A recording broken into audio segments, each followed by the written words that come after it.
Alrighty, everybody, we have some shit to talk about this book. Let's get into it. Watch the entire video. My dad has some shit to say, so let's get into it.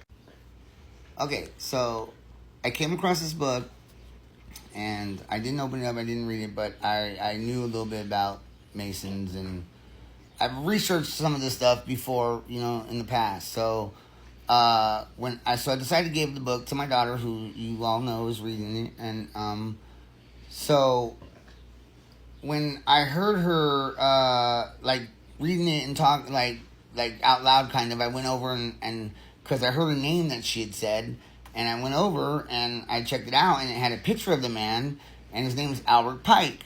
And I'm not sure what Masons, if they're Christians or what they believe in, but they tend to say that they're Christians, right? Okay, so, but Albert Pike is no Christian. This man, well, she can tell you, you know what I mean? I showed her, I told her, and she went and she looked it up, and very, very interesting stuff. And so, but he, for one, was a Grand Master of the Ku Klux Klan. He committed treason in our country and was pardoned by Andrew Jackson, who he met with the next day.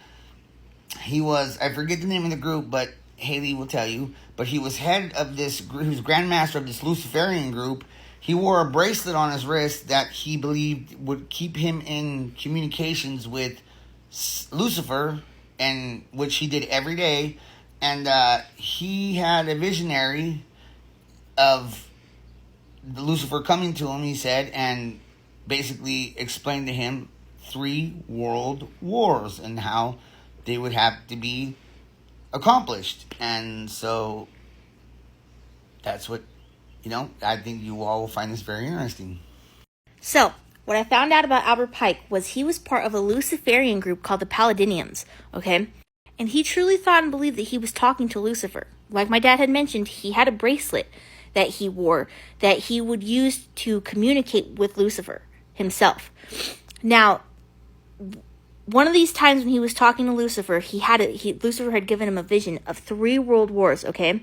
And let me tell you what they were. On August 15th, 1871, Albert Pike was given a dream or a vision from Lucifer about 3 major world wars, and he told a man named Mazzini, who later ends up publishing a book, 1925, I believe it was, that he published this book about Albert Pike's dream that he told him about.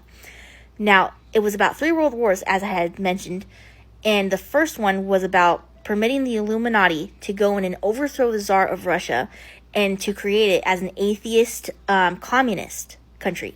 And basically, all that was a diversion for the Illuminati to go in and fuck with the British and the German empires.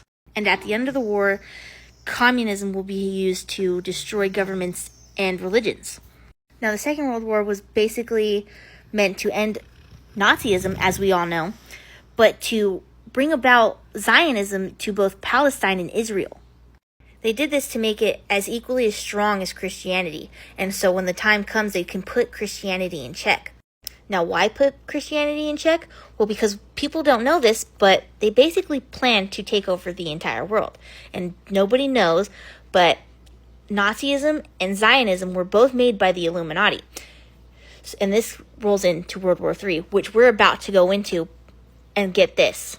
World War III must be fermented by taking advantage of the differences caused by the agents of the Illuminati between the political Zionists and the leaders of the Islamic world.